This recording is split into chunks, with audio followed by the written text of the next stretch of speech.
السلام علیکم ورحمۃ اللہ وبرکاتہ. اعوذ باللہ من الشیطان الرجیم. بسم اللہ الرحمن الرحیم. محترم سامعین و سامعات، آج کے درس میں ہم تختی نمبر 3 سیکھیں گے. بلا کسی تمہید کے آج کے درس کو ہم شروع کرتے ہیں. آپ کے ویڈیو میں آپ کو دکھائی دے رہا ہوگا لکھا ہوا ہے تختی نمبر 3. تختی نمبر 3 پہلے بتایا جا چکا ہے کہ تختی چیپٹر، انگلش وغیرہ میں آپ چیپٹر، لیسن ہندی میں پارٹ اور اردو میں سبق وغیرہ کہتے ہیں، ویسے ہی ہے. ٹھیک ہے، تختی نمبر 3 یعنی لیسن نمبر 3 ہے. حرکات. اب یہ جانیں گے کہ حرکات کس کو کہتے ہیں. زبر، زیر، پیش کو حرکات کہتے ہیں. آپ کو دکھائی دے رہا ہوگا یہ جو اوپر لکھا ہوا ہے اس کو زبر کہتے ہیں. یعنی یہ الف کے اوپر لکھا ہوا ہے، یہ اس طریقے کا، اس کو زبر کہتے ہیں. اسی طریقے سے بات کے اوپر یہ لکھا ہوا ہے، اس کو یہ والا جو ہے اس کو زبر کہتے ہیں. اسی طرح تا کے اوپر جو لکھا ہوا ہے اس کو زبر کہتے ہیں. یعنی الف سے لے کر کے یا تک اس کے اوپر میں کوئی بھی اس طریقے کا یہ جو لکھا ہوا ہے، اس طریقے کا نشان اگر لکھا ہوا آ جائے الف سے لے کر کے یا تک میں اوپر کی طرف، الف سے لے کر یا تک اس کے اوپر میں اس طریقے کا نشان لکھا ہوا آ جائے، جیسے یہ ہے اس تا کے اوپر یہ ہے، سا کے اوپر یہ ہے، جیم کے اوپر یہ ہے. ٹھیک ہے، تو اس کو کیا کہیں گے؟ زبر کہیں گے. ٹھیک ہے. اور اگر یہی چیز جو یہ ہے، اس طرح یہ جو نشان ہے، یہی اگر الف سے لے کے یا تک اس کے نیچے کی طرف میں آ جائے، یعنی یہ نشان، یہ والا نشان نیچے کی طرف آ جائے، الف کے نیچے، با کے نیچے، تا کے نیچے، تو اس کو کیا کہیں گے؟ زیر کہیں گے. اور یہ نشان جو آپ کا یہ دکھ رہا ہوگا، آپ کو چھوٹا سا لکھا ہوا ہے، آگے اس کی سبق آئے گی، یہ اگر آ جائے الف سے لے کے یا تک اس کے اوپر میں تو اس کو پیش کہیں گے. ٹھیک ہے. لیکن ان تینوں کو، یہ زبر ہے، یہ زیر ہے، یہ پیش اوپر ہو گیا، تو زبر کے الف سے لے کے یا تک حروف مفردات میں سے الف سے لے کے یا تک کیا حروف کو اگر اوپر آ گیا یہ لفظ تو زبر ہو گیا، اگر نیچے آ گیا جیسے الف سے لے کے یا تک اس کے نیچے آ گیا تو زیر ہو گیا، اور اگر اوپر یہ اس طرح گول جیسا آ گیا تو اس کو پیش ہو گیا. ٹھیک ہے. لیکن ان تینوں کو کیا کہتے ہیں؟ زبر، زیر، پیش. ان تینوں کو حرکات کہتے ہیں. زبر، زیر، پیش، ان تینوں کو حرکات کہتے ہیں. لیکن اس کے پڑھنے میں یہ خیال رکھا جائے کہ زبر، زیر، پیش کو جلدی پڑھیں، تھوڑا بھی نہ کھینچے. یعنی یہ خیال رہے بالکل ذہن میں کہ یہ زبر، زیر، پیش کو کبھی بھی کھینچ کر کے نہیں پڑھیں گے. یہ اپنے ذہن میں آپ یہ چیز بٹھا لیں کہ زبر، زیر، پیش کو ہمیشہ جلدی پڑھیں گے اور تھوڑا سا بھی نہیں کھینچیں گے، یعنی بالکل بھی نہیں کھینچ کر پڑھیں گے. ٹھیک ہے. بالکل بھی کھینچ کر کے نہیں. بہت سارے حضرات سے غلطی ہوتی ہے کہ جہاں زبر ہوتا ہے اس کو کھینچ کر کے پڑھ دیتے ہیں، زیر کو کھینچ کر کے پڑھ دیتے ہیں، پیش کو کھینچ کر کے پڑھ دیتے ہیں، جس سے الفاظ اور اس کے معنی میں بہت تبدیلی ہو جاتی ہے. اس وجہ سے اس میں خاص طور سے خیال رکھنا کہ زبر، زیر، پیش کو جلدی پڑھیں گے، تھوڑا بھی نہیں کھینچیں گے. اس کا مطلب یہ ہے کہ بالکل بھی نہیں کھینچ کر کے پڑھیں گے. یہ ذہن میں رہے، زبر، زیر، پیش تینوں کو. اسی طریقے سے آگے چلیے. الف ہمیشہ خالی ہوتا ہے، جو الف خالی نہ ہو وہ حمزہ. یہ بھی آپ ذہن میں رکھیں کہ الف ہمیشہ خالی ہوگا. یعنی یہ جو ہے اگر اس میں یہ زبر جو الف کے اوپر لکھا ہوا اگر ہم یہ ہٹا دیں تب کیا ہو جائے گا؟ یہ الف بن جائے گا. لیکن اگر اس الف کے اوپر، نیچے، دائیں بائیں کچھ بھی آ گیا، جیسے یہ زبر آ گیا یا نیچے زیر آ گیا، یہ والی چیز نیچے آ گیا زیر ہو گیا، یا پیش آ گیا اس طریقے کا گول جیسا، تو پھر وہ الف نہیں رہے گا، وہ کیا ہو جائے گا؟ حمزہ ہو جائے گا. یہ یاد رہے کہ الف ہمیشہ خالی رہتا ہے. الف کیا رہتا ہے؟ الف ہمیشہ خالی رہتا ہے، اور جو الف خالی نہ ہو اس کو حمزہ کہتے ہیں. یہ یاد رہنا چاہیے. یہ بہت سارے لوگوں کو اس میں دقت آتی ہے اور اس کی وجہ سے بہت ساری غلطی ہو جاتی ہے. تو یہ یاد رہے کہ الف ہمیشہ خالی رہے گا. الف ہمیشہ خالی رہے گا، یعنی اگر اس کے اوپر نیچے کوئی زبر، زیر، پیش کوئی بھی حرکت نہیں ہے تو وہ کیا ہوگا؟ اس کو الف کہیں گے. لیکن اگر زبر آ گیا، ایسی طریقے سے نیچے زیر آ گیا یا اوپر پیش آ گیا، یا کوئی بھی حرکت ایکس وائی زیڈ کچھ بھی آ گیا، پھر وہ الف نہیں رہے گا، وہ حمزہ بن جائے گا. ٹھیک ہے. تو یہ یاد رکھنے والی چیز ہے کہ الف کے اوپر اور نیچے کچھ بھی نہیں آتا ہے، الف ہمیشہ اکیلا آتا ہے، لیکن اگر اس کے اوپر نیچے کچھ بھی آیا تو پھر وہ الف نہیں بلکہ حمزہ ہو جاتا ہے. وہی بتایا الف ہمیشہ خالی ہوتا ہے، جو الف خالی نہ ہو وہ حمزہ ہو جاتا ہے.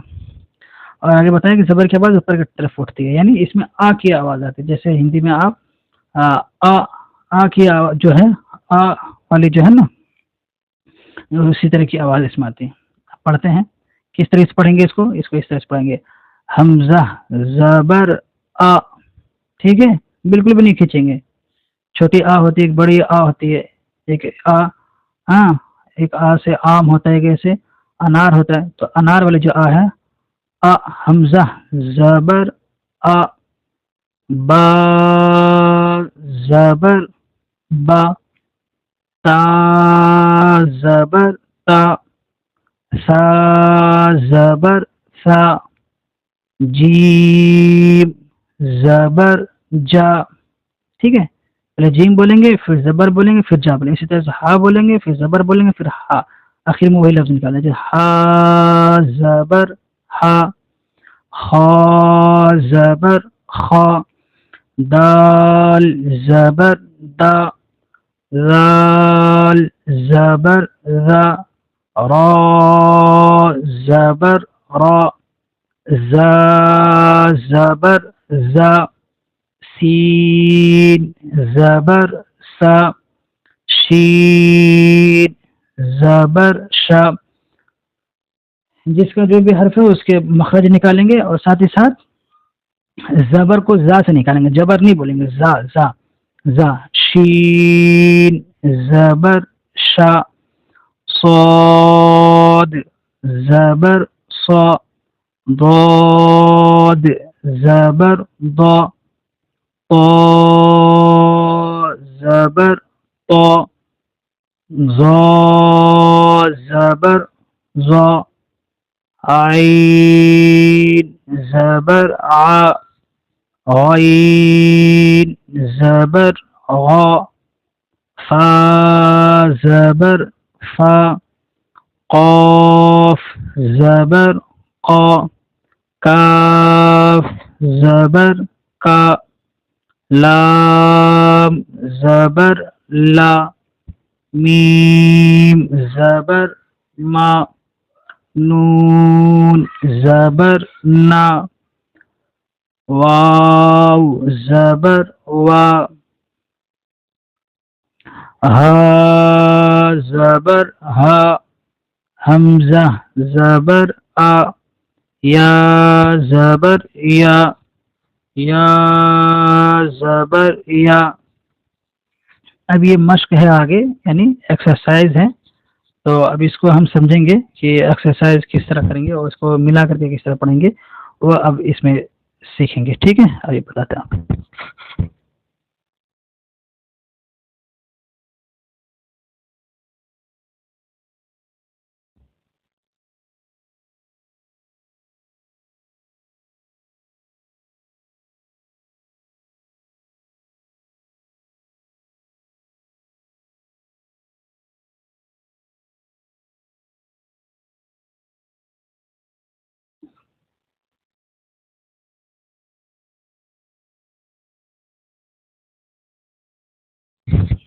اب یہ آگے لکھا ہوا ہے مشق. مشق کا مطلب ہوتا ہے ایکسرسائز، پریکٹس. جس طریقے سے آپ لوگ میتھ وغیرہ میں کرتے ہیں، ہوم ورک وغیرہ جو ٹیچر دیتا ہے وہی ہے. جو کچھ پڑھا اس کا مشق ہی ہے. اب یہ ہجے کر کے پڑھنے کا طریقہ ہے کہ ملا کر کے اس طریقے سے پڑھیں گے.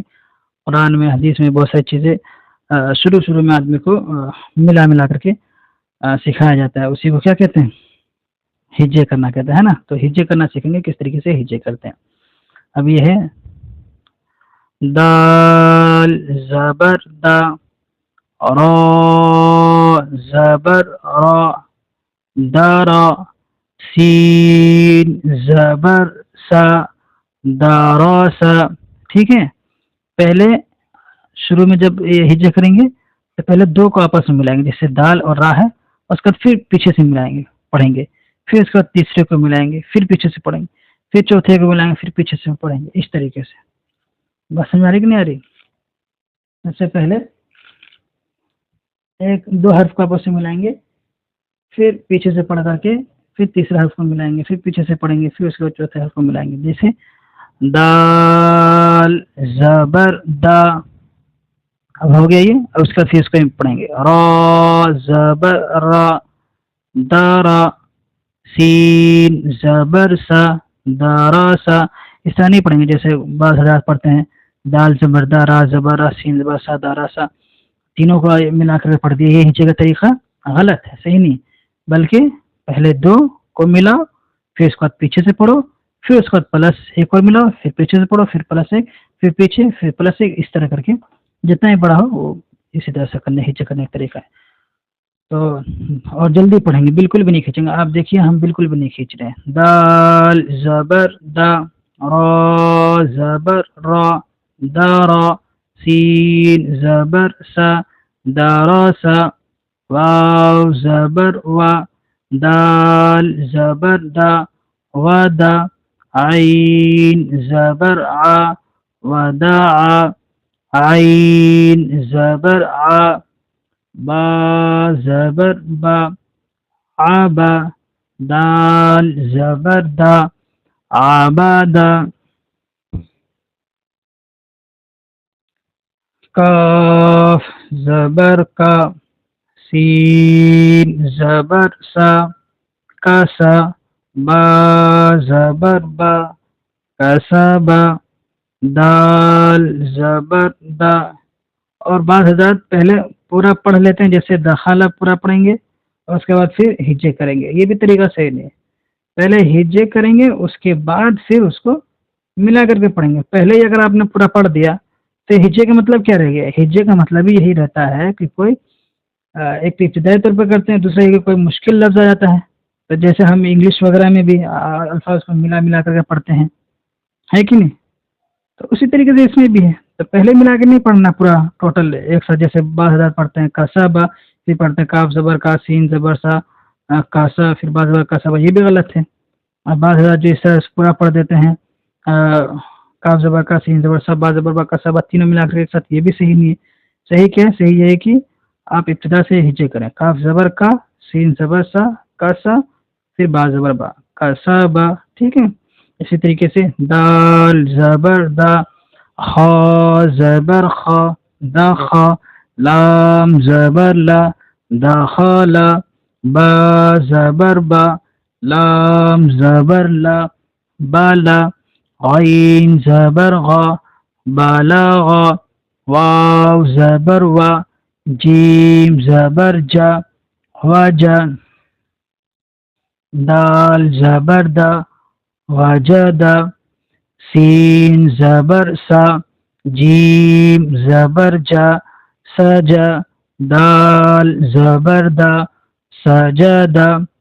تو اس طرح کر کے ہم مشق کریں گے ہجے کی، تو انشاءاللہ العزیز کافی بہتر ہوگا. یہ جو چیزیں آپ کو بتلایا جا رہی ہے آپ اس کو بالکل لائٹلی نہ لیں، بلکہ اس کو توجہ کے ساتھ سنیں اور اس پر عمل کریں. انشاءاللہ اگر آپ توجہ کے ساتھ پڑھیں گے روزانہ کچھ نہ کچھ، تو مجھے امید اللہ کی ذات سے آپ کے قرآن پڑھنے میں کافی بہتری آئے گی. اور مقصد یہی ہے کہ قرآن صحیح سے آدمی پڑھ سکے. جب آپ نورانی قاعدہ صحیح سے پڑھ لیں گے تو انشاءاللہ اللہ کی ذات سے امید ہے کہ آپ قرآن اس طریقے سے پڑھ سکیں گے جس طریقے سے کہ آپ بہت سارے بڑے بڑے قاری حضرات کو پڑھتے ہوئے سنتے ہیں. اللہ تعالی ہم سب کے عمل کو قبول فرمائے اور قرآن کو ترتیب کے ساتھ پڑھنے کی توفیق نصیب فرمائے. آمین. السلام علیکم ورحمۃ اللہ وبرکاتہ.